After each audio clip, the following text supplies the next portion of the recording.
Legal. Bom, só me apresentando, eu sou a Paloma, eu faço parte do Insere, sou uma das fundadoras da entidade.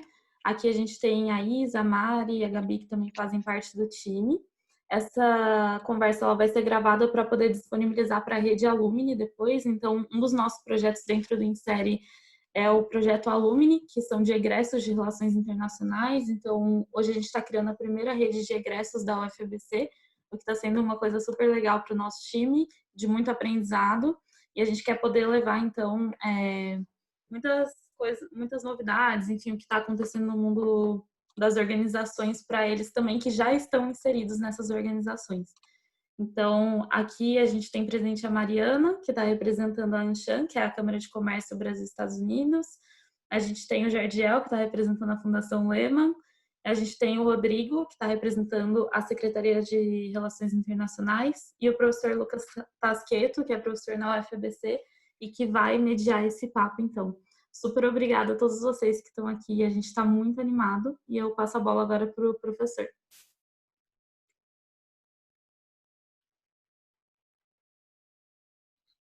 Boa tarde, gente. Boa Queria, tarde.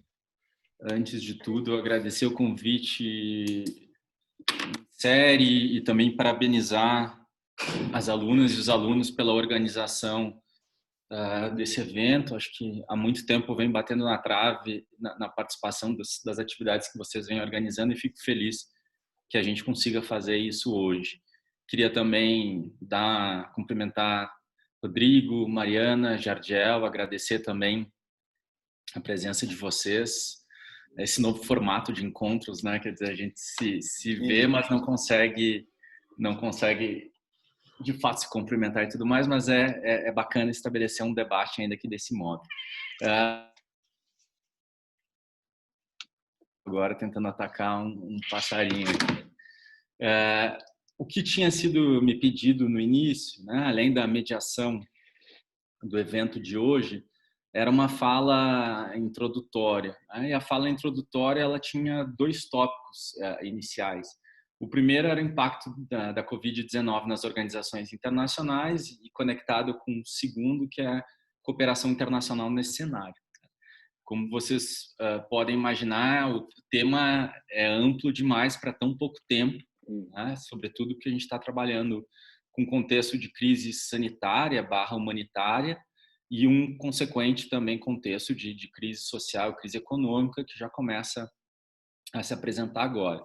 Então, isso, no limite, nos joga a discutir o multilateralismo como um todo nas suas mais várias esferas. Tá? E se a gente for considerar esse espectro, obviamente, isso inclui uma pleiade de organizações internacionais que vão das Nações Unidas como um todo, e esse é um ponto de partida para a minha fala de hoje, até as outras organizações internacionais que estão no sistema ONU ou fora do sistema ONU. Né? E, obviamente, não podemos deixar de mencionar a Organização Mundial da Saúde, a OMS, mas tem medidas aqui no OMC, no Banco Mundial, no FMI, ou seja, são organizações que vão cobrir as questões relativas à crise decorrente da pandemia nessas esferas sanitária, humanitária, social e econômica.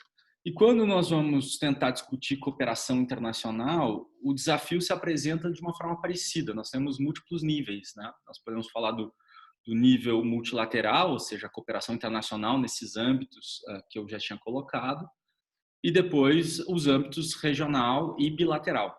Né? Então, nós temos pelo menos 3 esferas aqui para conversar. O que eu pretendo fazer, no pouco tempo que eu tenho disponível, é simplesmente um passeio por esses pontos e talvez tentar fomentar o debate. Acho que a partir daí o Rodrigo, a Mariana e o Jadiel vão falar, obviamente, mais sobre a perspectiva das suas organizações, das suas instituições. Por isso eu me sinto um pouco mais à vontade de fazer esse passeio panorâmico. Né? Dito isso, tem uma coincidência aqui. Ontem foi o aniversário de 75 anos da assinatura da Carta de São Francisco. Então, nós comemoramos ontem, o dia 26 de junho de 1945, a criação do sistema multilateral sobre o qual nós discutimos hoje. Então, nós temos 75 anos da criação da Organização das Nações Unidas e do multilateralismo que nós né, vamos problematizar no nosso encontro de hoje. Então, nós comemoramos esse aniversário justo no momento que talvez a gente viva a maior crise do multilateralismo desde o final da Segunda Guerra Mundial. E aqui os autores e as autoras são praticamente unânimes, né, em apontar esse cenário, ou seja, nós estamos acompanhando ao longo dos últimos, eu não diria dos últimos meses, mas diria que dos últimos anos, um processo profundo de deslegitimação, de desqualificação dos órgãos multilaterais. Esse não é um processo que seja pontual, ele é um processo que é anterior à própria pandemia e que conta com um papel muito importante das principais potências para isso. Nós temos um contexto de tensões crescentes entre Estados Unidos e China, que obedece a uma estratégia de confrontação que vem de Washington desde a vitória do Donald Trump em 2016, e isso, obviamente, acaba dando tom desse processo, né, no âmbito multilateral. E as consequências são sentidas na ONU, por óbvio, mas tem consequências muito profundas na OMC. Quem trabalha com o âmbito comercial acompanha isso de perto, né? Nós temos aqui um impasse na sequência do sistema de solução de controvérsias, nós temos uma agenda de reforma muito forte. Tivemos o Brexit nesse meio tempo, né, que impacta de maneira profunda o contexto europeu, e no contexto latino-americano também nós temos o desmantelamento da Unasul, que, como vocês irão ver, também se coloca no meu argumento, que eu acho que isso impacta no combate à pandemia no contexto regional latino-americano. Então, esse cenário de crise, ele é vivido justamente, né, no momento que nós comemoramos um aniversário tão marcante desse sistema multilateral onusiano. E aqui a postura do Brasil ela é inédita. E, tristemente, quando nós somos levados a comentar a postura do Brasil nesse contexto, a postura do Brasil ela é completamente nova, no sentido de buscar esvaziar as Nações Unidas e de limitar as Nações Unidas a um mero foro de debates. Não preciso lembrar vocês de que isso contradiz uma tradição fundamental da política externa brasileira e também da estruturação do campo do direito internacional no Brasil, né, que tem o multilateralismo como um dos marcos da sua atuação internacional. E aí o alcance aqui não tem limites, né? Nós acompanhamos nos últimos meses falas, por exemplo, do chanceler, tentando criar uma identificação entre multilateralismo e ideologia, né? E a partir daí, obviamente, conectando a fenômenos como fascismo e nazismo. Então, obviamente, nós temos o Ernesto se articulando em torno de um contexto internacional que busca incrementar e reafirmar os nacionalismos. Essa política brasileira é uma política que emula as políticas atuais norte-americanas, né? Quando eu digo emula, eu acho que vai um pouco além do alinhamento, né? Praticamente a cópia dos discursos e das ações. Isso passa pelo desenho de política externa, né? Ressalvada a parte de política de comércio internacional, que pode ser assunto para outro momento, e alcança a pandemia, ou seja, a reação do país à pandemia e também as reações à Organização Mundial da Saúde. Nós temos aqui um processo de emulação por parte do Brasil das posições norte-americanas. E aí nós chegamos, com esse meu argumento, à pandemia e à Organização Mundial da Saúde, que hoje é a face mais aparente do multilateralismo e das organizações internacionais em meio ao contexto pandêmico. Esse confronto do Brasil, que não é um confronto real, mas é um confronto gerado pela diplomacia brasileira com a OMC, ela não só emula, como eu já falei, a postura norte-americana, mas também como parece, está aparente com esse afastamento sistemático do Brasil do multilateralismo. E o Brasil não só foi um ator central no desenvolvimento do sistema onusiano, mas como foi um dos principais proponentes da criação da Organização Mundial da Saúde, por meio da sua delegação, na Conferência de São Francisco. O Brasil teve durante muitos anos o diretor da Organização Mundial da Saúde, participou ativamente tanto com os diplomatas quanto com seus técnicos, de todas as grandes campanhas mundiais de erradicação de doença e tudo mais. Então, aqui a gente tem um contrassenso violento entre a postura brasileira hoje em relação não só ao multilateralismo, em especial com a Organização Mundial da Saúde, a sua postura histórica nesse campo. A OMS não é a minha área específica de atuação, mas acho que são pontos gerais que a gente pode levantar. A OMS tem sido, ao longo das últimas semanas, em particular, mas a gente pode ampliar esse espaço de meses, né, tem sido acusada de uma série de coisas. Ter sido lenta na identificação do início da crise, de não ter recomendado de maneira antecipada a suspensão das viagens no início da crise, de ter tido uma diretriz um pouco mais confusa sobre máscaras, até a acusação clássica norte-americana e brasileira agora de leniência em relação à China. Que nós tem dois pontos aqui em relação ao OMS, considerando essas críticas, que nós não podemos deixar de lado. Acho que, primeiro, a OMS cumpre um papel crucial, cumpre um serviço crucial como agência reguladora e de informação no campo da saúde. Quer dizer, uma organização que atua com base em dados científicos, isso por si só já desafia, quem diria que nós diríamos isso, né? Isso por si só já desafia as políticas de estados como do Brasil e dos Estados Unidos. E, de outro lado, essa é uma crítica que a professora Deise Ventura, que é a presidente, inclusive, da Associação Brasileira de Relações Internacionais, faz, de que as críticas à OMS ignoram que os limites da organização são postos, né? Os limites da organização são postos pelos próprios estados.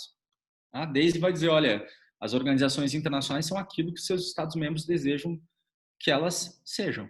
Então, quer dizer, nós temos aqui um mandato limitado da OMS, ou seja, falta à OMS poder político ou financeiro para cumprir essa missão. A resposta não é derrubar ela ou subfinanciar ela, né? A resposta seria trabalhar no seu mandato e eventualmente expandir a sua margem de atuação. Então, quando a gente trabalha com essas questões, trabalhamos com multilateralismo, eu falei em crise do multilateralismo, dos ataques à OMS enquanto a sua faceta mais aparente nesse contexto pandêmico, isso nos leva ao segundo ponto da minha fala, que é a necessidade de respostas coordenadas. Isso busca responder à provocação que me foi feita para falar sobre cooperação internacional, nesse contexto de pandemia. Eu já tinha falado antes que essa cooperação internacional ela se daria ao menos em 3 níveis, né? Ou deveria se dar ao menos em 3 níveis, no âmbito multilateral internacional, no âmbito regional, no âmbito bilateral. E aqui tem um primeiro reconhecimento que a gente tem que fazer, né? As respostas à pandemia em geral não estão sendo coordenadas nem nacionalmente no contexto, sobretudo, de estados federais, né? Estados federativos, como o caso do Brasil e dos Estados Unidos. No âmbito multilateral, e eu começo a chegar nesse ponto, quer dizer, o desenvolvimento da pandemia, o desenvolvimento da crise em torno do coronavírus, né, e a sua expansão como ameaça global, se deu sem que houvesse uma resposta imediata no campo de cooperação internacional ou no campo de ajuda humanitária. De modo geral, eu caracterizaria essas ações como respostas egoístas, de certa forma, bastante individualizadas. Isso se espalha desde as esferas básicas sanitárias até as respostas, por exemplo, no campo do comércio internacional. Então, se vocês forem acompanhar, por exemplo, as discussões na OMC, a gente vai ver uma série de restrições à exportação de produtos farmacêuticos e produtos médicos relacionados à pandemia. A mesma coisa em relação à exportação de alimentos, então, ou seja, os países tentando se resguardar, né, restringir esses recursos à sua esfera doméstica. E não houve, de modo geral, nenhuma possibilidade de transformar essa ameaça da pandemia em um tema de alta política internacional. Então, isso, de certa forma, alguns analistas vão identificar como um profundo fracasso do humanitarismo. Quer dizer, se vocês forem recordar, além da incapacidade de levar essa questão ao Conselho de Segurança das Nações Unidas, houve inclusive uma recusa de levantar sanções contra Irã e Venezuela, por exemplo, nesse contexto de pandemia, para que esses países tivessem recursos necessários ao enfrentamento a crise. Quer dizer, México e Argentina foram países que levaram essa questão às Nações Unidas, mas sem sucesso. Nesse âmbito, se a gente for considerar também a resposta de clubes como o G20, por exemplo, essa resposta, via de regra, foi pífia, né? Ela não foi muito além da reunião, por exemplo, das respostas nacionais dadas a esse contexto.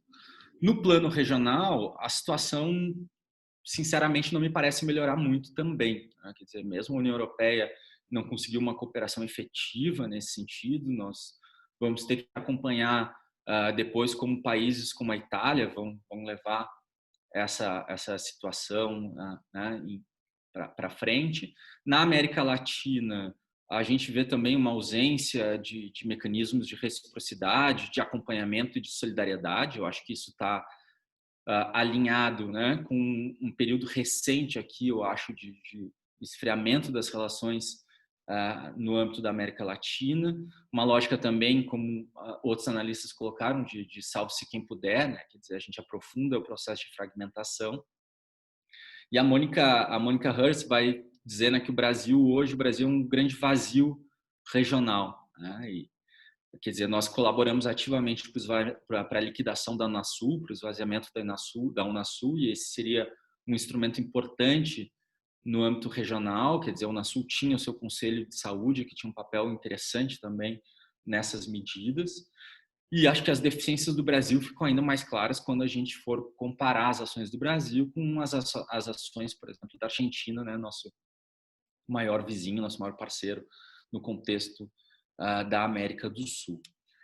No âmbito bilateral, e aí eu me aproximo do final, as respostas que foram dadas ao redor do mundo à pandemia, elas ficaram limitadas mais às possibilidades de ações humanitárias que atendessem às situações mais dramáticas, nos seus momentos mais dramáticos, né? Então, aqui tem uma expressão interessante que alguns autores vão usar, de diplomacia da máscara, né, para caracterizar, por exemplo, as ações da China, ações bilaterais da China de cooperação internacional, logo depois da eclosão, né, do surto em Wuhan, em que a China, aí sim, bilateralmente passa para outros países, né, uma série de produtos médicos e farmacêuticos importantes nesse enfrentamento.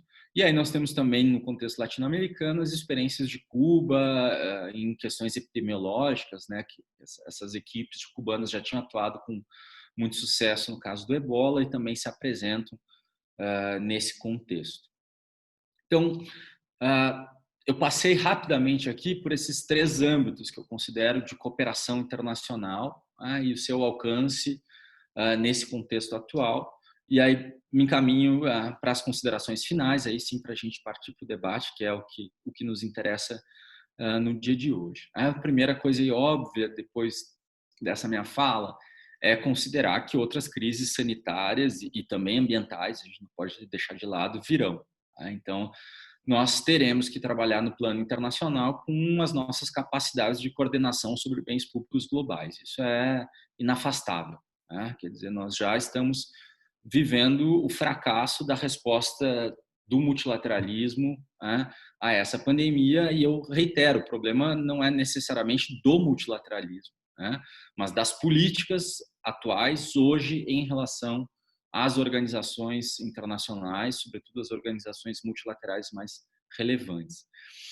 E essa crise se apresenta também como uma dupla crise, né? A gente tem essa crise humanitária, que é uma crise que pune, e as pesquisas já demonstram isso de maneira exagerada, os grupos mais vulneráveis, né? Quer dizer, atinge os grupos mais vulneráveis, tanto no recorte de gênero quanto em recortes étnico-raciais.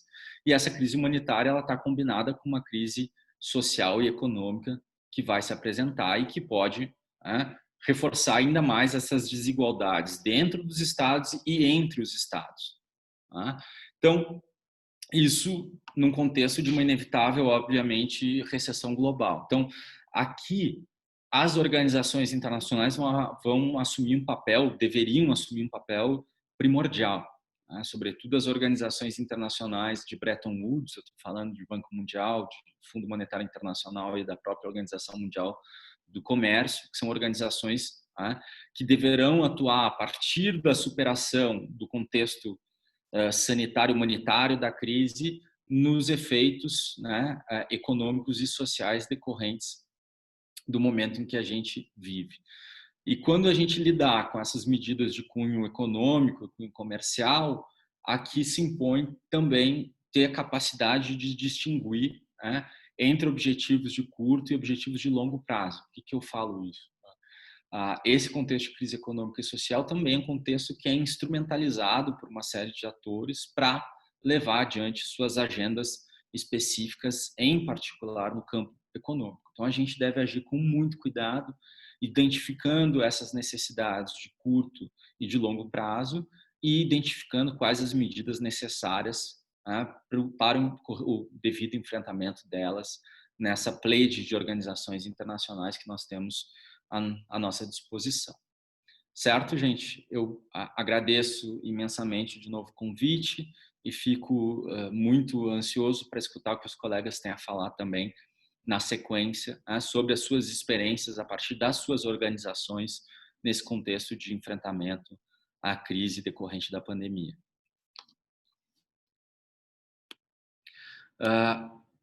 Eu não sei se ficou combinado aqui uma ordem particular de fala, ou não ficou?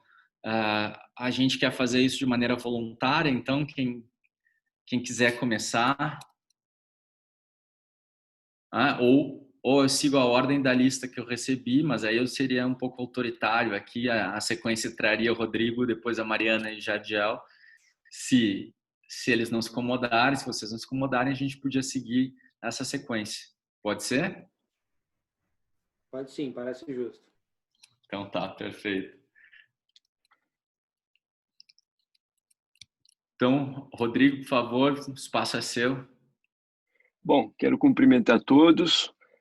Trago aqui um abraço aí especial e afetuoso do secretário Luiz Álvaro, meu chefe. Quero agradecer o convite, dizer que nós temos mantido um diálogo muito importante com a Universidade Federal do ABC, particularmente desde o ano passado. Nós acreditamos que essa aproximação com a esfera acadêmica é absolutamente essencial. Enfim, afinal, é onde o conhecimento é produzido. Então, eu acho que ganha todos, ganha os discentes, ganha nós, sobretudo. Eu acho que, né, estamos na prática, e então é uma parceria muito, enfim, com a qual nós temos grande satisfação. E então, assim que recebemos o convite da Paloma, nós aceitamos prontamente. Quero cumprimentar a Paloma, né, mencionando ela por essa iniciativa, a Paloma do projeto Alumni. Sem dúvida alguma, ele vai ser aí, enfim, coroado de êxito. E, enfim, dizer, Lucas, professor, a sua apresentação altamente enriquecedora a respeito do multilateralismo, né, mencionando essa data tão importante dos 75 anos da Carta de São Francisco, como um momento de reflexão, né, também. Eu, pessoalmente, me preocupo a cada dia com o que está havendo, né, e também com as posições do governo brasileiro. São posições que contradizem, né, a tradição diplomática brasileira. Enfim, é o multilateralismo como um dos vetores, né, da política externa brasileira. Então, como o embaixador Rubens Recupero tem dito, né, eu acompanho, sigo ele, sou grande fã dele, essa tendência, né, do Brasil se tornar cada vez mais um pária internacional. E isso é realmente da mais alta gravidade e impacta as cidades. E aí esse é o ponto que eu gostaria de chegar, porque, afinal, os problemas globais, nós entendemos que afetam diretamente as cidades. Então, nessa nosso trabalho, né, em âmbito municipal, é claro que considerando todas as nossas limitações, não é?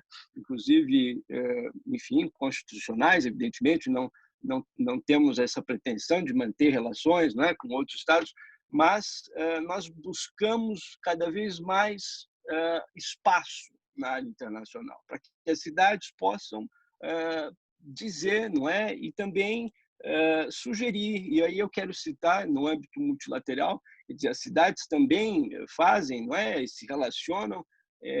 O professor Lucas citou o G20, e eu quero dizer que São Paulo faz parte de um grupo, de um grupamento denominado Urban 20. Esse grupo começou no final de 2017, foi uma iniciativa de Buenos Aires e de Paris, e São Paulo aderiu prontamente. Então, ele é formado pelas principais cidades do G20. Esse ano, o chair é a Arábia Saudita. Então, a ideia, e que tem produzido resultados práticos, é que, então, essas cidades discutam, né, os grandes desafios que impactam as cidades, quer dizer, dos países do G20, mas que impactam as cidades, e, ao final, é apresentado um documento, um comuniqué, que é submetido ao país, não é, que recebe o encontro. Portanto, neste ano, a Arábia Saudita. O foco, claro, é financeiro, mas também inclusão social, meio ambiente. Então, esse é um exemplo da atuação nossa, da atuação da Prefeitura de São Paulo na esfera multilateral, em âmbito municipal, mas também quero mencionar outras, como a rede C40, com a qual a cidade também mantém uma parceria muito importante, o ICLEI, em torno do meio ambiente, e dizer que a cooperação internacional, nesse momento, não é cada vez mais premente. Então, desde o momento, né, em que foi decretado aqui no município estado de emergência, e isso foi em março, né, nós procuramos nos articular, não é, com cidades também, com países, para que pudéssemos receber apoio, né, em caráter humanitário, porque, afinal, não sabemos até quando isso vai durar, não é? Claro que nós temos trabalhado, mas é um momento de grande incerteza, não é? E, então, é um momento em que a cooperação internacional se faz muito necessária, cada vez mais, mas, sobretudo, não é, nesse momento. Então, eu gostaria de citar, por exemplo, o Banco da China. Isso foi, né, por meio de uma articulação com o Consulado-Geral aqui da China. Nós recebemos uma doação de 50 mil máscaras e também de 1.000 uniformes de proteção médica. Evidentemente que a quantidade, não é, enfim, não é simbólica, mas é algo que tem um simbolismo muito grande. Com Xangai, por exemplo, São Paulo é cidade irmã de Xangai desde 88.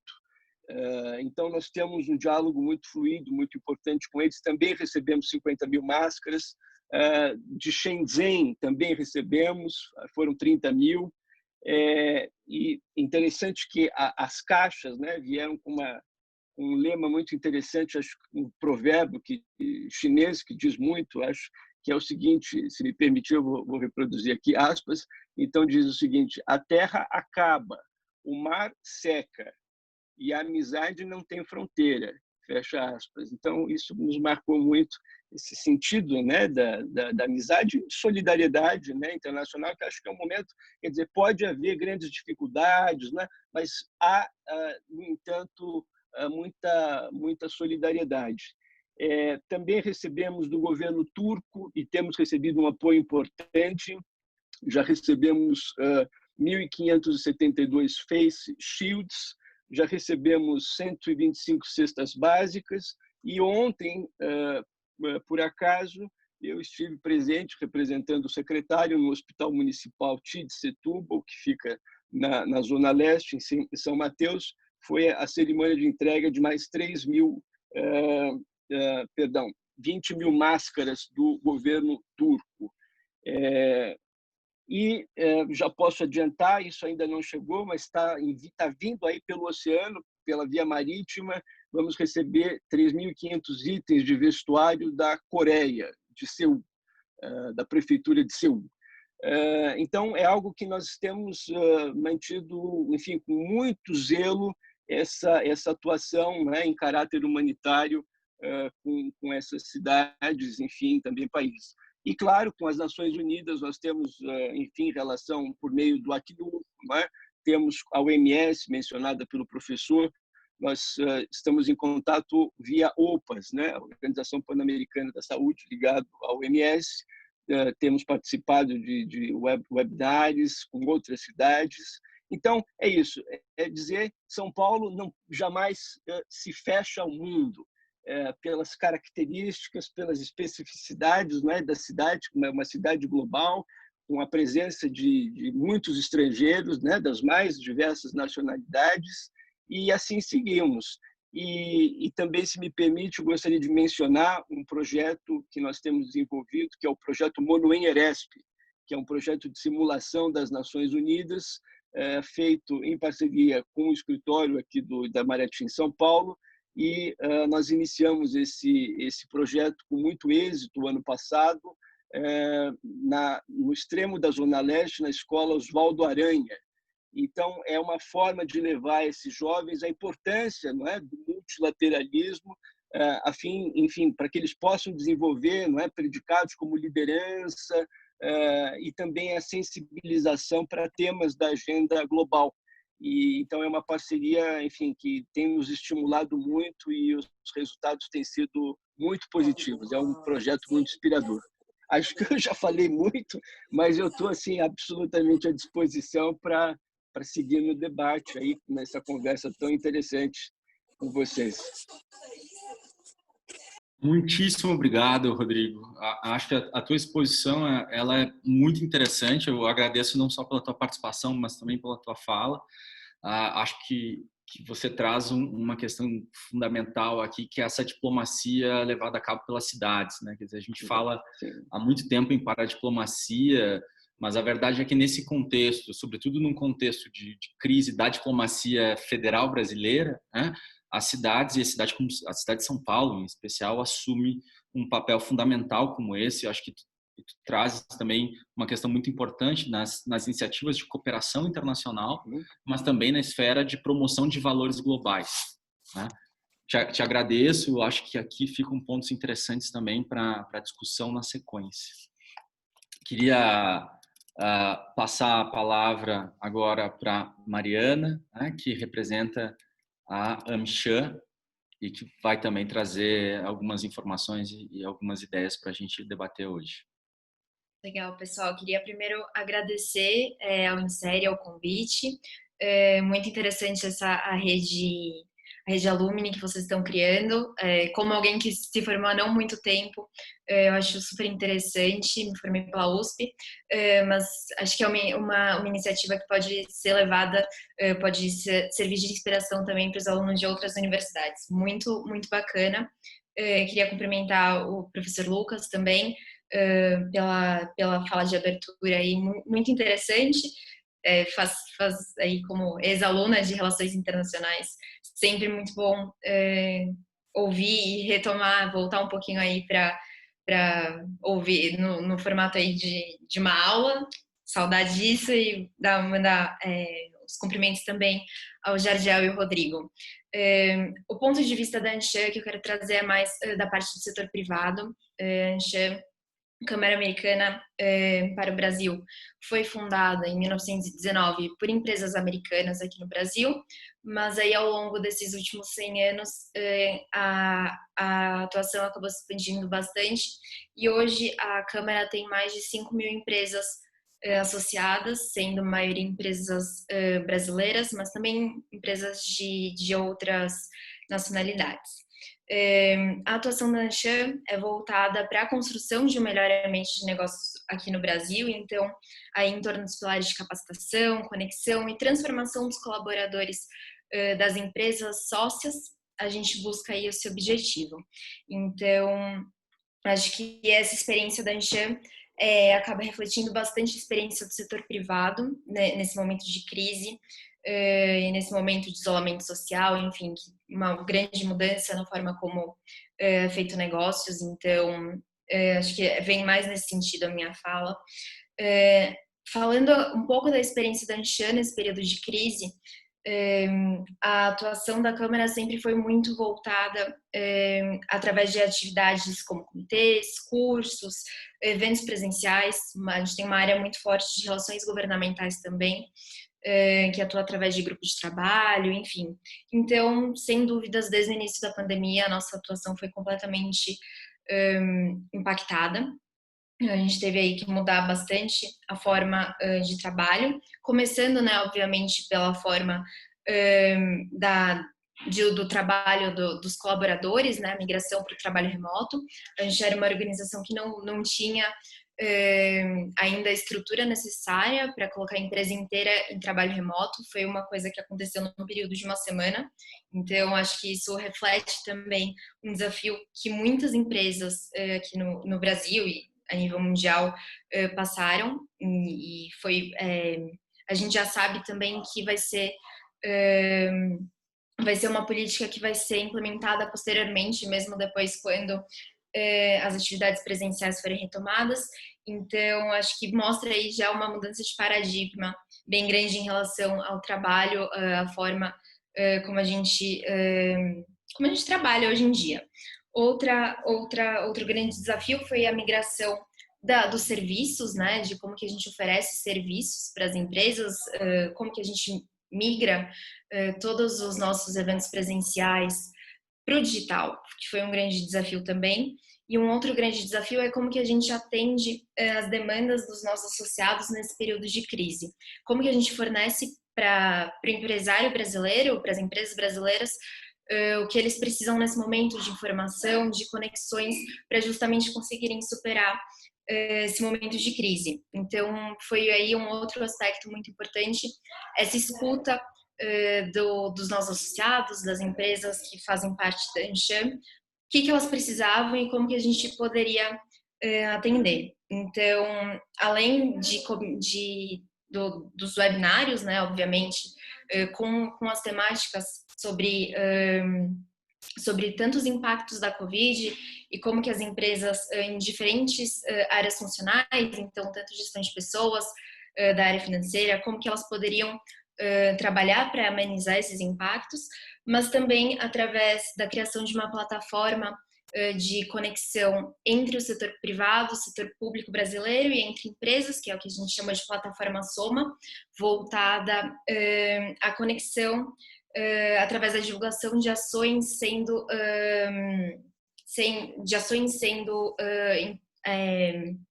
criadas pelas empresas para combate à Covid. Então, a gente apoiou o que foi chamado de Tinder dos EPIs, uma ação que estava sendo capitaneada pela Microsoft junto com outras empresas, justamente para aproximar alguns governos de empresas que estavam fornecendo equipamento de proteção pessoal. Enfim, e também conexões entre empresas que poderiam prestar serviço para outras nesse momento de superação de crise.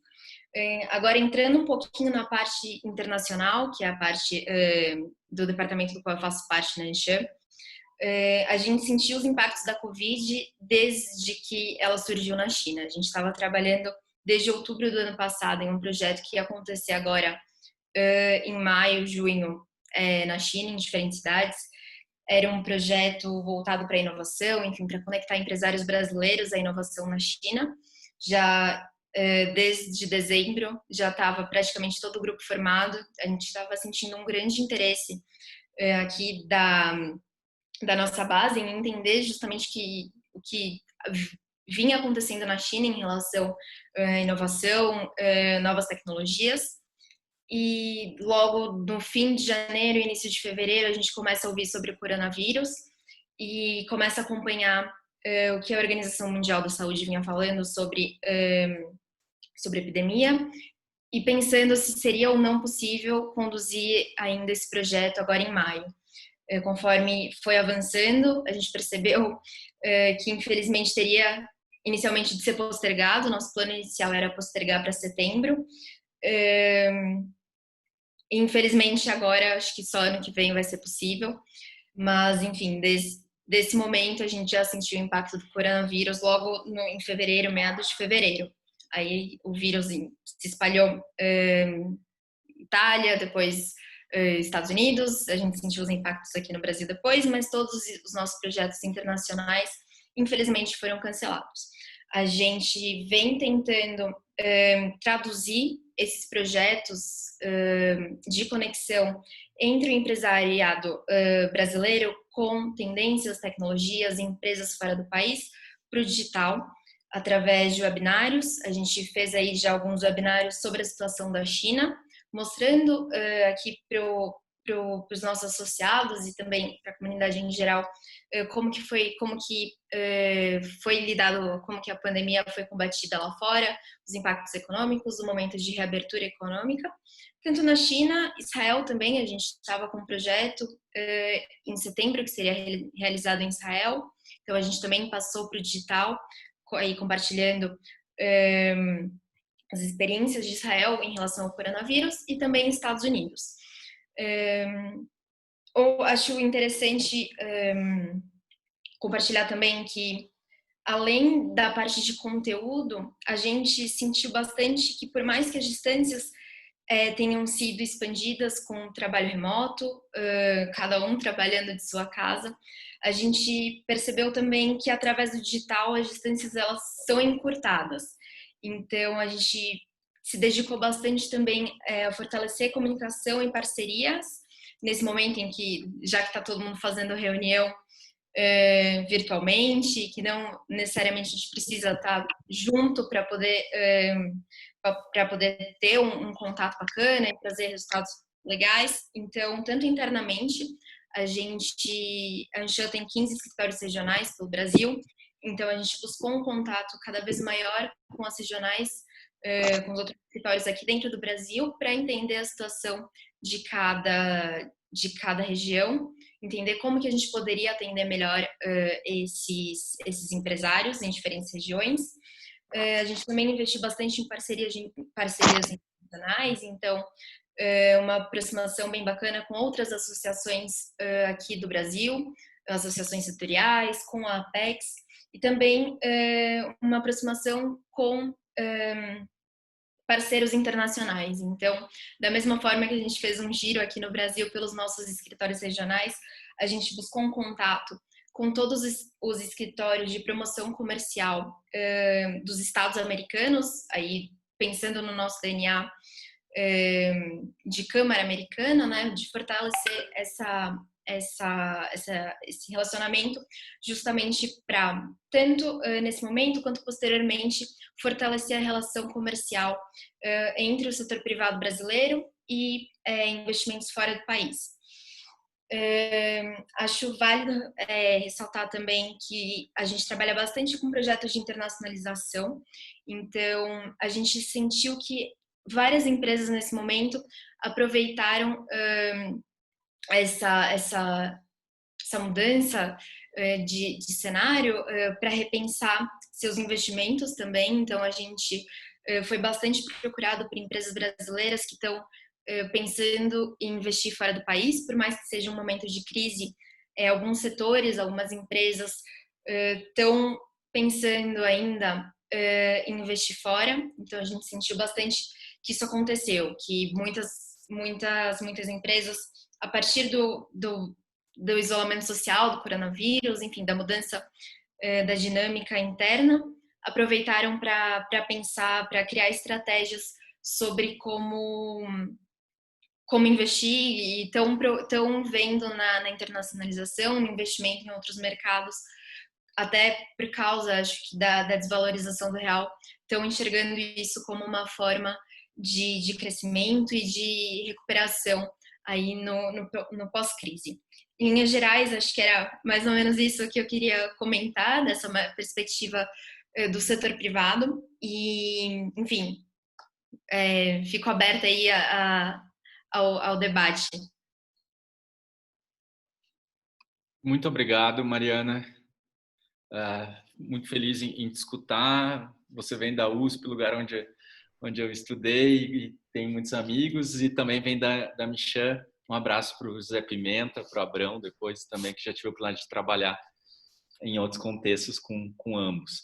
Acho que você traz pontos bastante importantes aqui em relação à reorganização das atividades, né, da tua organização nesse contexto de pandemia. Acho que é importante também lembrar, como tu colocaste, né, o papel da Anshan nas relações comerciais e E mesmo nesse contexto, quer dizer, os países seguem negociando, né? Brasil e Estados Unidos hoje estão com negociações avançadas em torno de protocolos bilaterais que avançam sobre áreas importantes, inclusive áreas no plano da digitalização da economia. Tá? Agradeço demais a tua contribuição, espero que depois também no debate a gente possa ter a oportunidade de aprofundar outras questões. Imediatamente, eu passo a palavra para o Jardiel, agradecendo também a disponibilidade dele, e o Jardiel vai nos trazer uma perspectiva a partir da Fundação Lehman. Por favor, meu caro. Obrigado, Lucas. Obrigado pelo convite. Obrigado, Lucas, pela exposição brilhante aí no começo da nossa conversa. Acho que tem um panorama fantástico aí de todo o caminho que a gente percorreu da situação da cooperação internacional, das organizações internacionais, até chegar à posição que o Brasil se encontra. Eu não sei se foi proposital também, fui aluno de RI, já graduei quase 10 anos atrás, mas é muito bom ver e escutar, né, todos os tratados. E nessa data tão importante, que é a data da assinatura da Carta das Nações Unidas, é um momento em que deveria ser mais celebrado o multilateralismo, e a gente tem vivido essa contradição, de estar um momento em que o bilateralismo tem sido mais reforçado. Mas aqui eu vou trazer um pouco mais para o terceiro setor e a atuação da Fundação Lehman nesse momento de pandemia. Em relação aos desafios, eu acho que vai muito ao encontro do que a Mariana já falou. Acho que a gente teve aí pouco tempo para a gente se adaptar, mas a Fundação tem uma flexibilidade muito legal. A gente conseguiu trazer todos os projetos para via digital, especialmente a parte do departamento pessoal, IDI, que são departamentos que dependem mais do físico. Também conseguimos fazer uma virada bem rápida. E aí eu queria entrar mais na parte das oportunidades, se a gente pode chamar assim, na pandemia, do que esse momento trouxe, né? Primeiro, como um todo, como o Lucas falou, a gente tem um momento único na história do país do ponto de vista de relações internacionais e de abertura ao diálogo. Então, esse momento do governo, essa posição do governo federal em relação aos organismos multilaterais, a falta de liderança em relação ao Mercosul, por exemplo, regional, também se refletiu nesse momento em relação à postura do governo federal com os estados e municípios. Então, a gente viu aí uma leniência e um momento inicial de negação, que foi seguida, logicamente, de uma contrapartida e uma contra-iniciativa muito forte dos estados e municípios. Então, os estados eles começaram a atuar muito fortemente para poder tomar a rédea da situação e desenvolver ações. E é muito legal ver o exemplo que o Rodrigo trouxe de todo o esforço internacional das cidades, através da cooperação e da diplomacia, paradiplomacia, de trazer, unir esses esforços que o vácuo em relação à cooperação multilateral deixou. E isso, apesar de tudo, ele gera uma oportunidade, que foi uma oportunidade de urgência e esse movimento de incerteza. Houve um momento muito forte aí no começo, na volta de março, e que na Fundação Lehman a gente está tratando especificamente de educação e liderança. A gente acredita que são as pessoas que vão mudar o país, e a gente precisa de pessoas que acreditam no país e pessoas mais preparadas. Então, nosso foco é a educação. E a gente viu no movimento lá de fechamento das escolas, por volta de 15, 16 de março, em que os estados começaram todos a fechar as escolas, um momento, primeiro, de incerteza.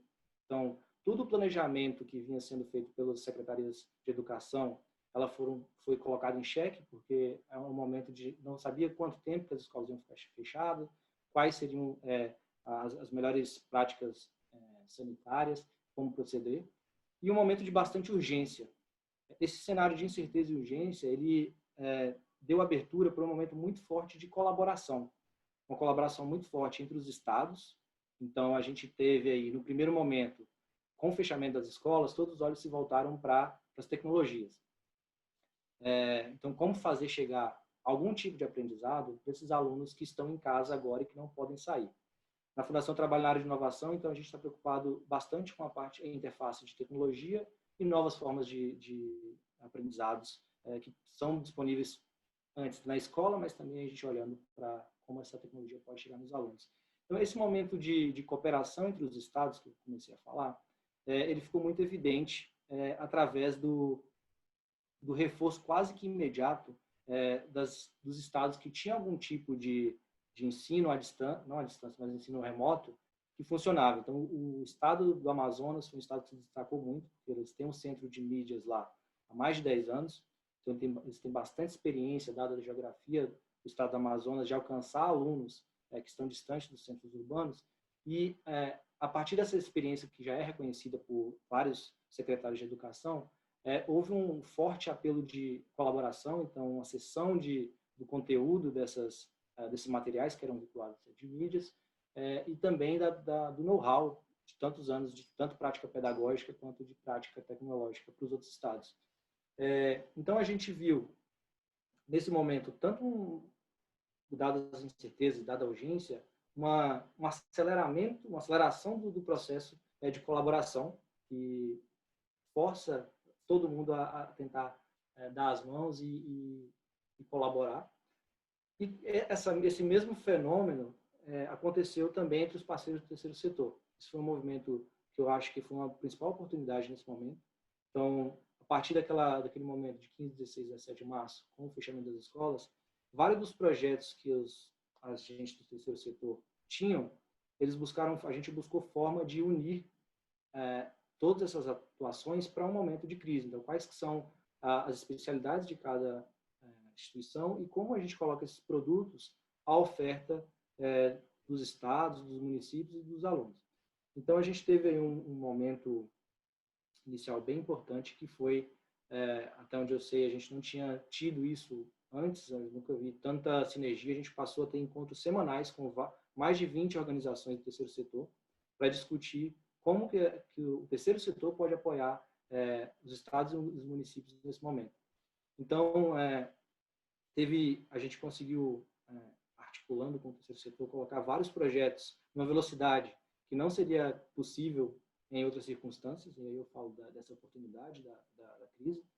A gente conseguiu fazer com que mais estados aderissem programas e projetos que eram de prática comum, já tinham experiência de sucesso em outros estados, então a disseminação de projetos foi um movimento bem interessante, e ver também que a necessidade de tentar novas coisas. A gente está num momento de muita incerteza, então abre espaço para uma coragem maior do terceiro setor, uma coragem maior dos secretários, de mesmo tentar novidades. Então a gente está navegando num momento em que ninguém sabe, então a gente precisa de muita colaboração e muita coragem. Isso foi uma coisa bem legal. Agora, voltando, assim, então eu falei aqui da cooperação nacional a nível de estados e municípios e cooperação também entre o terceiro setor. E na Fundação a gente tem também bastante sinergia e tem uma série de parceiros que são internacionais. Acho que a Fundação Lehman, vocês conhecem bem, as bolsas que a Fundação Lehman oferece, elas são conhecidas, então a gente acredita muito nesse potencial que as pessoas têm para mudar o país, estudar fora, voltar e trabalhar em temas que são estratégicos e prioritários para a melhora no nosso país. E também a gente tem co-investidores internacionais que atuam com a gente em projetos aqui e também outros projetos internacionais. Então, esse momento foi a questão da urgência foi muito importante para a gente fortalecer parcerias que a gente já tinha. Então, da mesma forma que o Rodrigo mencionou aí a parceria que São Paulo tem com cidades da China, essas parcerias não nasceram agora, mas elas se fortalecem nesse momento de crise. Da mesma forma, a gente tem parcerias antigas com instituições internacionais que foram muito reforçadas nesse momento e deu muita agilidade. A gente conseguiu colocar de pé um fundo de apoio à aprendizagem durante o Covid, então a gente fez um co-investimento junto com a Imaginable Future, que é uma venture capital da Omidia Network. A Omidia Network ela é a fundação familiar do fundador do eBay, nos Estados Unidos. Então, a gente tem uma parceria já antiga com a Omidia e, em questão de 2 semanas, a gente conseguiu tanto aprovar os fundos quanto colocar de pé, executar, fazer o chamamento desse fundo. Então, isso é um exemplo pontual de como essa urgência e essa agilidade se traduzem em ações concretas nesse momento. E também, que já caminhando para o final e para deixar aberto para o debate, a gente viabilizou através dessas redes de liderança que a gente apoia. A gente tem a gente tem os talentos da educação, talentos da saúde e várias outras redes que a gente investe nas lideranças. E a gente tem bastante articulação com a Universidade de Oxford, e a gente trouxe para o Brasil o teste da vacina que estava sendo testada inicialmente. Foi desenvolvida por Oxford, estava sendo testada no Reino Unido. A gente trouxe para o Brasil, para que a Unifesp liderasse essa frente aqui no Brasil, e está em processo de testagem agora de 2.000 brasileiros dentro desse esforço que são mais de 30.000 vacinas a serem testadas. Aqui no Brasil são 2.000 em São Paulo e 1.000 no Rio de Janeiro, e mais 30.000 espalhados por outros países, nos Estados Unidos, acho que na Índia, também está fazendo essa testagem. Mas aí a gente conseguiu, através desse esforço, que não começou agora, mas que foi muito potencializado nesse momento, de trazer esse teste que se a gente consegue ter assim, dar mais esperança primeiro, né, dar mais clareza e mais expectativa de uma virada rápida desse jogo, e também de colocar o Brasil de volta às discussões, né, a nível global, a nível multilateral, de participar das iniciativas colaborativas de saúde. Então, esse é um movimento bem importante que está acontecendo agora, e esse processo de testagem continua, mas foi uma ação que dá bastante orgulho para todo mundo que trabalha na Fundação, de fato, a gente está atuando em algo que é urgente, importante, que pode fazer a virada através de uma rede internacional grande de apoio e colaboração.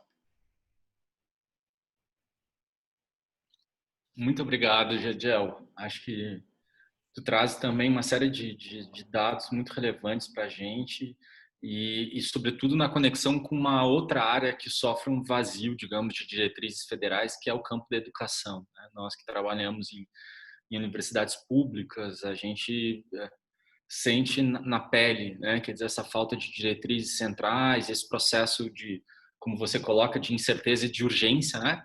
Que no limite leva a uma questão bastante aleatória na implementação de políticas sem uma organização centralizada. E aí faz uma conexão muito interessante, e eu acho que de certa forma se conecta até com a fala do Rodrigo, né? De como a ausência de uma coordenação central leva à formação / aprofundamento de relações mais multifacetadas, né? Seja entre entes subnacionais ou com outras entidades do terceiro setor. Acho que aqui as falas de vocês três se conectam de maneira muito precisa nesses pontos. Agradeço também a tua contribuição. Queria ver agora com o pessoal, nós temos, creio eu, cerca de meia hora ainda para um debate. Tá? Não sei, vocês estão colhendo perguntas de alguma maneira, ou a gente levanta a mão na lista lateral aqui e eu abro espaço para colocarem questões? Pode abrir o espaço, a gente não está colhendo. Não? Então, quem quiser tomar a iniciativa, se não vou eu de largada. Eu posso fazer, se você quiser, e aí ou posso esperar também. Vai lá, João. Não, que eu já falei demais, meu cara. Não, eu quero agradecer ao Rodrigo, ao Jadiel e à Mariana, também ao professor Lucas pelas exposições. E eu quero perguntar especificamente para o Rodrigo, que trouxe para a gente a experiência do que tem sido o setor público na gestão do coronavírus e tudo mais. E ressaltou, e eu acho muito importante, essa doação do Japão para São Paulo, dos uniformes, que com certeza vai colaborar bastante com a gestão da crise do coronavírus aqui na Prefeitura de São Paulo.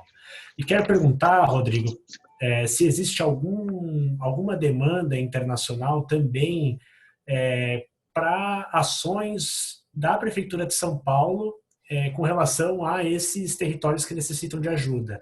Nesse ano, o governo do estado de São Paulo abriu um escritório em Dubai, se eu não me engano, era em alguma região de Dubai, por aí, sim.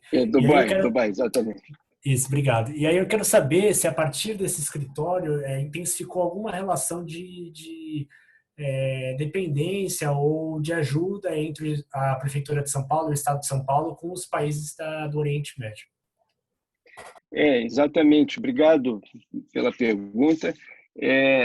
o primeiro escritório, me parece, do governo do estado foi em Xangai, e o segundo em Dubai.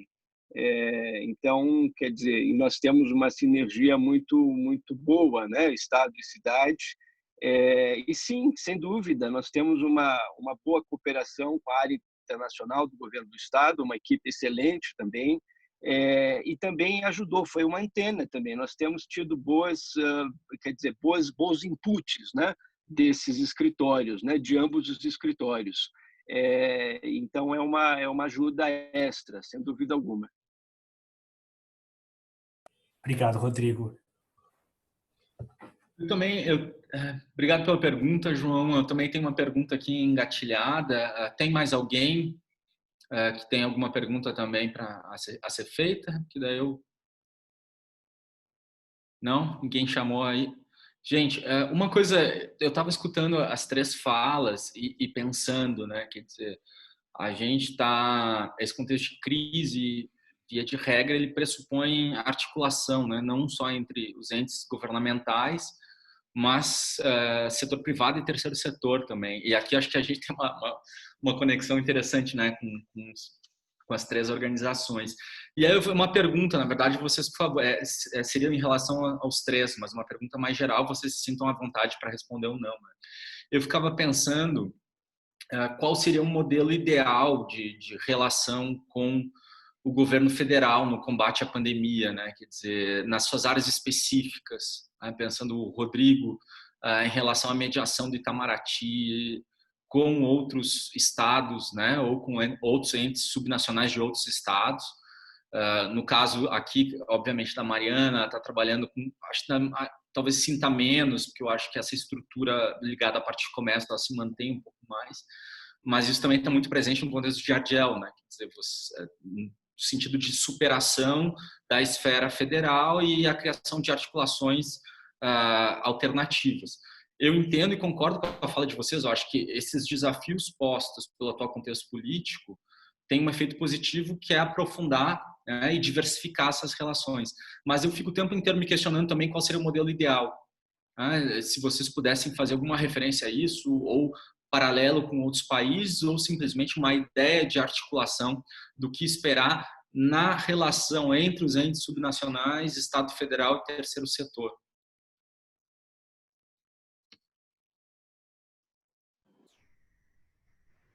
Quem quiser. Posso começar então? Por favor. Lucas, uma ótima pergunta. Eu acho que é um exercício que todo mundo deveria fazer. Assim, que é como que a gente sai junto dessa melhor, né? Como que a gente põe para exercitar o arranjo do Pacto Federativo de uma forma que seja que funcione. Esse é um momento de maior estresse da articulação do Pacto Federativo, da articulação entre o terceiro setor, enfim, isso é o maior estresse da nossa geração e possivelmente pode ser o maior estresse da nossa geração de outras gerações futuras também. Eu acho que o modelo ideal ele parte primeiro do cumprimento do Pacto Federativo, né? Assim, do Ministério da Educação, do Ministério da Saúde, eles dando a orientação, fazendo cumprir as normativas, fazendo chegar, fazendo a interlocução com outros estados e outros estados-nações, né? E outros organismos, e também um modelo em que os estados e os municípios eles consigam catalisar a cooperação. A gente tem aí um relacionamento que é delicado e distante entre o governo federal e o governo estadual e municipal, mas a gente também tem um salto importante que é do governo municipal para o estadual, que deveria ser coberto, nesse momento de crise deveria ser reforçado. Então, por exemplo, a gente tem, eu vou trazer um exemplo bem concreto da nossa atuação. Uma das alternativas que os estados têm procurado nesse momento de impossibilidade das aulas presenciais é levar conteúdo através da TV, de programação de TV. Então, os estados fazem articulação com TVs públicas, em geral, e colocam na sua programação a grade que ele acha pertinente, alinhado com o currículo estadual. Os municípios, muitas vezes, eles não têm, a maioria dos municípios, mais de 95% dos municípios, não tem condição e não tem TV local para acionar. Então, eles ficam muito dependentes da atuação do Estado para poder levar esse tipo de solução. Muitas vezes, a cobertura da TV ela não é em todo o estado. Então, tem arranjos que são interestaduais, às vezes a cobertura da TV de um estado pode, em situações de fronteira, pode ultrapassar, enfim. Esse é um exemplo simples, mas que ilustra essa necessidade de, primeiro, uma colaboração jurídica e adesão praticamente imediata dos municípios às ações dos estados, que nem sempre acontece, e também uma troca interestadual de cooperação de municípios que são circunvizinhos ou com um momento, a gente está falando aqui, por exemplo, de áreas biomas parecidos que sofrem com entrega de merenda, de transporte, por exemplo, enfim, arranjos de cooperação que entrelace o estado e o município de uma forma mais ambiciosa e mais arrojada do que a gente teria no tempo de normalidade. Muito obrigado, Jardiel. Por favor, Rodrigo. Complementar. Obrigado. Eu queria mencionar que nós temos uma entidade que é a FNP, a Frente Nacional de Prefeitos, que tem nos apoiado de forma muito expressiva no contexto aí das ações de combate à Covid-19, inclusive promovendo webinários com outras cidades, né, do mundo. Então, é uma articulação muito importante entre municípios, e aí a gente sempre cita, né, o artigo 18 da Constituição, né, federal, que nos dá autonomia, claro que dentro, né, da Constituição, mas para atuar. Né? Nós não devemos nada a ninguém, a outros entes, estadual, federal. Então, essa é uma posição que nós temos defendido. Aqui e fora, né? Então, e nesse sentido a FNP tem nos ajudado muito. Aliás, o prefeito Bruno Covas é o vice-presidente da Frente para Assuntos de Meio Ambiente. Em relação ao governo, né, à esfera federal, eu gostaria de citar um exemplo positivo de boa articulação, que é por intermédio do escritório aqui regional do Ministério das Relações Exteriores. Esse projeto Monuem Eresp, que é um sucesso, enfim, é um projeto que nós temos buscado apoio aí financeiro, enfim, já temos, né, escritórios importantes de advocacia apoiando e outros, mas surgiu entre o Ministério das Relações Exteriores aqui em São Paulo e a esfera estadual de ensino, e aí então nós conseguimos trazer isso. E aí eu menciono aqui o Jardiel, né, a importância, né, da Fundação Lehman para a Educação. Então, nós levamos esse projeto para a esfera municipal aqui de educação, para as escolas estaduais. Nós temos 8 escolas de ensino médio aqui no âmbito municipal. Então, é um exemplo que eu gostaria de dar de positivo. Né? E também, enfim, o diálogo é importante. Por exemplo, eu já quero dizer que São Paulo vai buscar, né, uma certificação para ser World Book Capital, Cidade Mundial do Livro, Capital Mundial do Livro, né, que é uma certificação que a Unesco confere. E o Brasil nunca teve nenhuma cidade nesse sentido. Então, nós temos um plano municipal muito importante de incentivo à leitura, a bibliotecas. Esse plano é de 2015, se eu não me engano. Então, nós temos que ter o apoio da esfera federal para que essa candidatura siga adiante, não é? Porque é no âmbito da Unesco.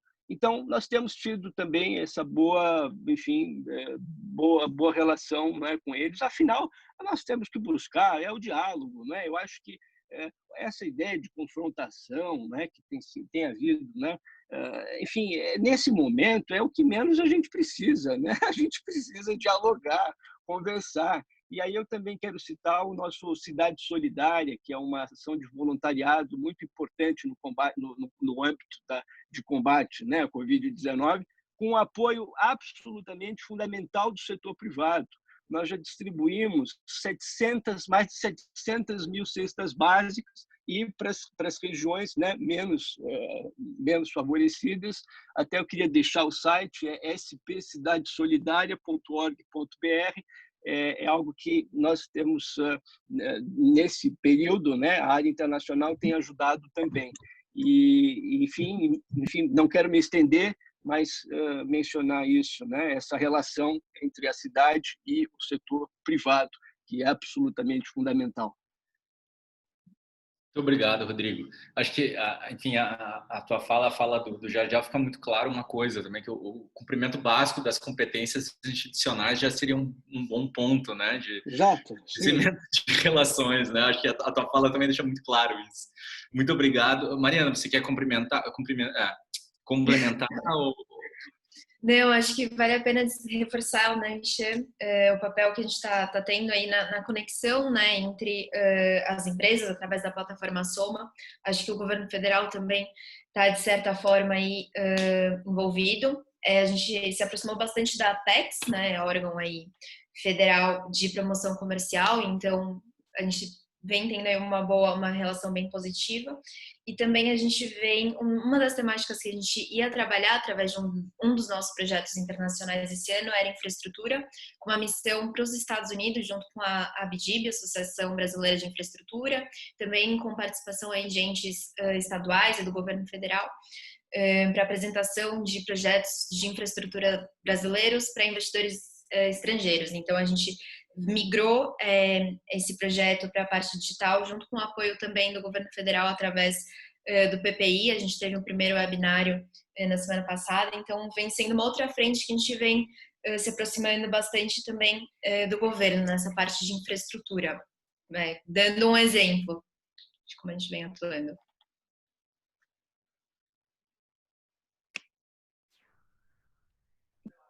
Tá sem som. Gabriela, por favor, fique à vontade aí, que uma mãozinha levantada. Isso. Oi, gente. Boa noite, né? Boa noite. A minha pergunta é basicamente pensando no futuro, né? A gente já sabe o que está acontecendo, a gente, querendo ou não, já passou um certo tempo desde que tudo começou, e eu queria saber quais são as perspectivas que vocês têm de recuperação, ou como vocês enxergam o futuro daqui para frente. E a minha pergunta vai para os três.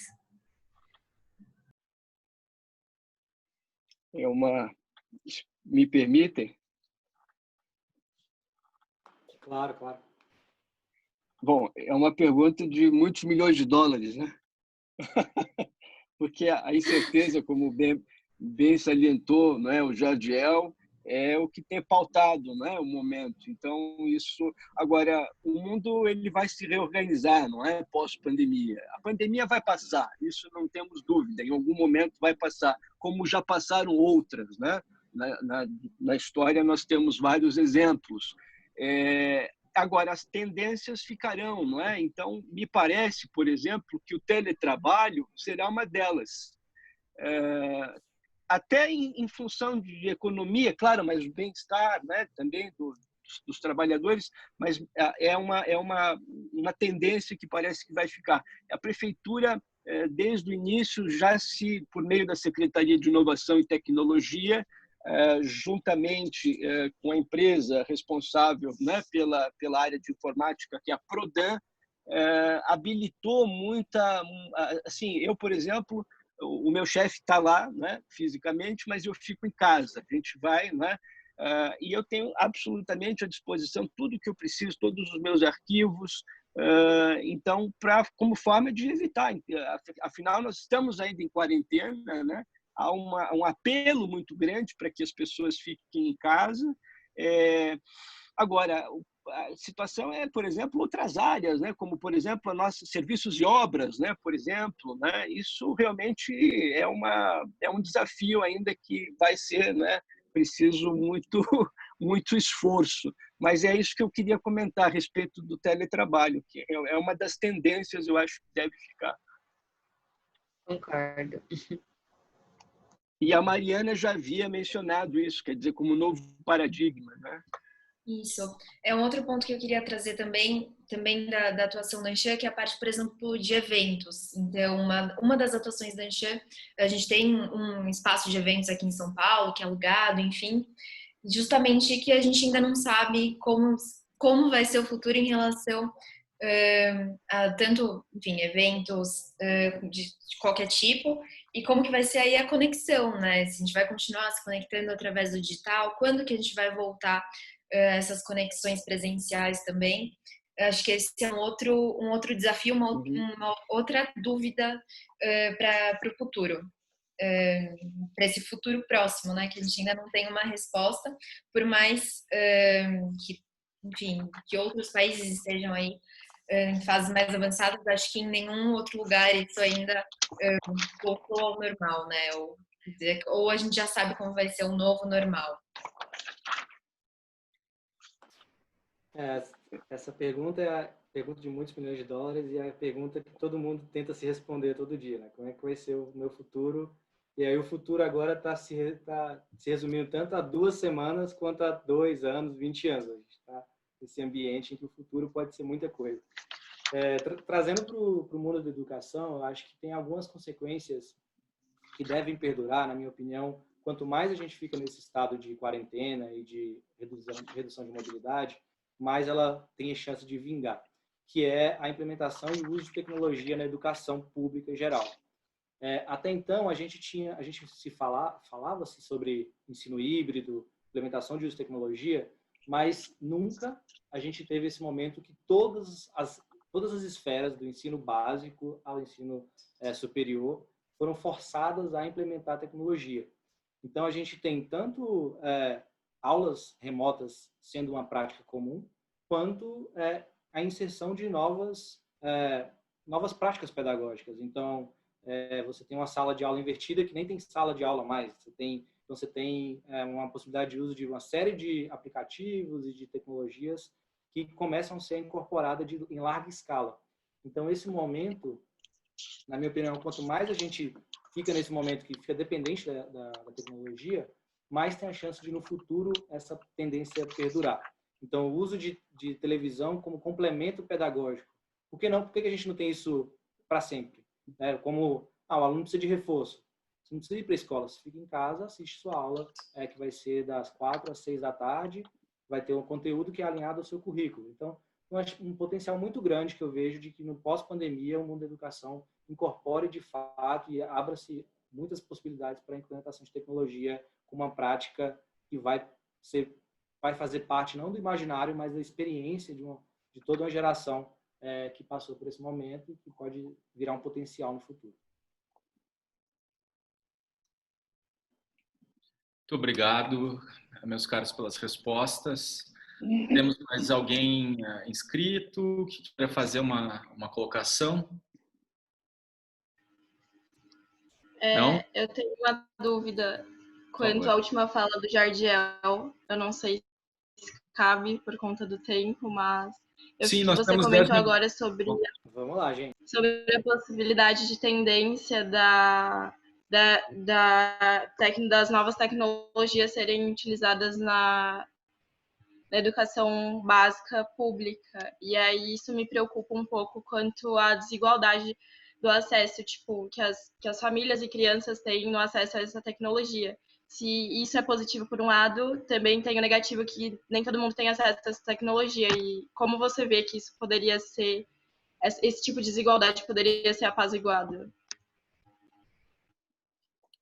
Excelente pergunta, Camila. Essa é uma pergunta que a gente se faz e também tem que se fazer por algum tempo ainda. A gente está nesse momento em que todos os alunos, independente da condição financeira, eles estão isolados. A gente tem uma desigualdade que é dada, que pessoas que têm acesso à internet, que é se a gente pensar em classes sociais, você tem um panorama que mais de 90% dos alunos de classe A e B têm acesso à internet, enquanto nas classes C, D e E isso cai para quase 50%. Então, a gente tem, de partida, uma desigualdade que pode ser ampliada. E a gente está nesse momento agora, que é um momento de, se a gente não oferece nada, e a gente que eu falo, se as secretarias e os estados não oferecem nada nesse momento, a gente está equalizando a desigualdade para baixo. Então, todos os alunos, independente se eles têm acesso ou não, eles vão ficar prejudicados. Então, como que a gente faz para a gente garantir que os alunos tenham algum tipo de aula nesse momento, algum tipo de aprendizagem, enquanto eles não podem ir para a escola, e depois, e esse é o que eu vejo como potencial, e eu acredito que a gente tem a chance de dar um salto agora, que dada essa circunstância, ficou escancarado a desigualdade no Brasil como um todo, já era escancarada, mas ficou muito claro, nesse momento, conectividade, acesso a computador, virou sinônimo de aprendizagem. Então, se a gente vai utilizar isso como um trampolim, como uma forma de oferecer, né, aulas como complemento, como eu falei agora na sugestão, como que a gente garante que a gente conecta os outros alunos que hoje não têm acesso? A gente aproveita que a gente viu que tecnologia é uma possibilidade de aumentar o aprendizado, e a gente sabe que o professor nunca vai perder o seu papel central nessa equação. O professor é a principal forma, a tecnologia ela vem como complemento. Então, como que a gente garante que esses alunos que ficaram para trás agora porque não têm acesso, eles sejam incluídos? Isso é muito importante para que a gente não tenha, né, como na história do Brasil, que os mais privilegiados vão continuar sendo mais privilegiados, independente das circunstâncias. Então, esse ponto que você traz é essencial, acho que para uma discussão como sociedade. Como a gente financia?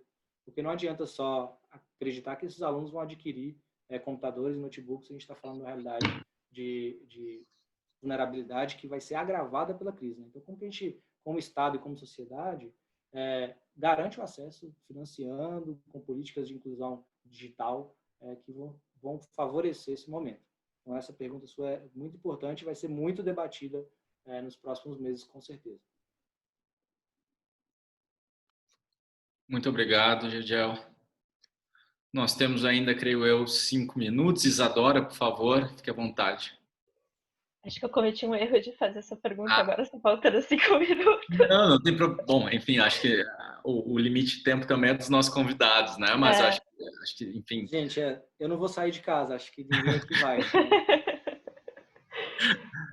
Mas a minha pergunta, assim, a gente falou bastante, se percebeu bastante que existe cada vez mais essa percepção de que problemas mundiais necessitam de cooperação. E o Brasil sempre teve essa atuação de coordenar esse tipo, e de tomar frente também nessas coordenações internacionais. E aí eu queria perguntar para vocês se vocês sentem que a gente ainda tem esse protagonismo dentro da área específica de vocês e como vocês acham que isso está se dando, como é a percepção dos outros países com relação a isso. Já que várias vezes a gente está ouvindo também que o Brasil às vezes está perdendo esse protagonismo nesse sentido, mas ainda também acho que a gente tem um histórico aí, talvez seja um pouco diferente dependendo da área de vocês. E eu queria saber um pouco mais.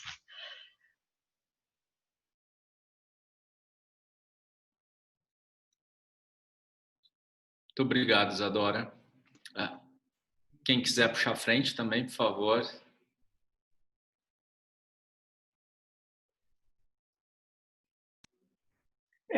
Se eu puder, à vontade, Rodrigo. Breve comentário. Não, eu acho que tão logo esse governo seja, enfim, haja o término, né, desse governo, porque, veja, o Ministério das Relações Exteriores é uma instituição de Estado, né? Então, quer dizer, não é algum governo esse ou aquele, né? Claro que cada presidente imprime o seu estilo, não é? Enfim, o Fernando Henrique tem um estilo diferente do Lula, diferente da Dilma, diferente do Collor, diferente do Sarney, mas existem certos princípios, né, da política que regem, né, que estão na própria Constituição, né? Me parece, acho que é o artigo 4º, né? Não interferência, prevalência dos direitos humanos. Então, é isso que deve, quer dizer, isso no governo, não, né? E assim, em tese, não poderia mexer, né, nesses princípios que se cristalizaram, né, na tradição do país, né, enquanto Estado, né? Então, eu espero que esse protagonismo possa ser, enfim, num futuro que não sabemos, possa ser reativado. Agora, o problema é o que fica, né? Quer dizer, depois quer dizer, se você desmantela, né, um desmantelamento, o Recupero tem usado uma outra expressão, enfim, que é o esvaziamento, né? Então deixa um sinal muito forte, né? Uma herança maldita. Eu não sei se é uma palavra muito forte, mas me parece que talvez seja isso. Mas eu acho que é uma expressão que é condizente com uma política de destruição, né, Rodrigo? Acho pois exatamente. Pois é. A fala é bem essa, ela é menos uma política propositiva e muito mais uma política em termos de destruição dos alicerces, né, da política externa brasileira e mesmo, como eu falava lá no início, das instituições multilaterais, né? Exato. E quer dizer, uma coisa de confronto, né? Confrontar, né? Exato. O Brasil sempre buscou uma posição conciliatória, né? Defender enquanto potência média, né? Buscar defender os seus interesses de forma conciliatória e usando as especificidades do país, quer dizer, a escala continental, uma população de quase de mais de 200 milhões, recursos naturais, bom conceito, né? Quer dizer, construído por essa diplomacia, quer dizer, por vários servidores ao longo de várias décadas, né? Enfim, que foram dando esse conceito, né, ao país, esse perfil, não é, do país, né? Uma ênfase na solução pacífica de controvérsias, conectada com a defesa do multilateralismo como instância primordial, né? Exatamente, o professor Celso Laff diz, olha, quer dizer, quais são são poucos os países do mundo, né, de escala continental. Nós temos 10 países com os quais fazemos fronteira. Nós resolvemos todas as nossas pendências, né, de fronteira de forma pacífica, né, pela solução, né, pacífica, né, negociada. Né? Isso é raro você ver no mundo, né? Um país, quer dizer, de escala continental, com 10 países, né? Com os quais se mantém uma relação pacífica, né? Perfeito. Eu acho que, agora falando um pouco do ponto de vista do setor privado, eu acho que, principalmente na parte econômica, considerando principalmente essa nova projeção que saiu de retração do PIB, acho que de menos 9% para esse ano, é outro fator que acho que do setor privado que, do ponto de vista do setor privado, que talvez afaste, né, o investimento estrangeiro, o interesse de outros países pelo Brasil, em fazer negócios aqui, em fazer negócios com o Brasil. Então, acho que é um outro fator, uma outra esfera também que tem um grande impacto, acho que negativo aí, né, nesse futuro próximo. Muito obrigado, Mariana. Isadora, só para ver se eu entendi sua pergunta, em relação ao protagonismo do setor como um todo ou da instituição, só para eu calibrar minha resposta.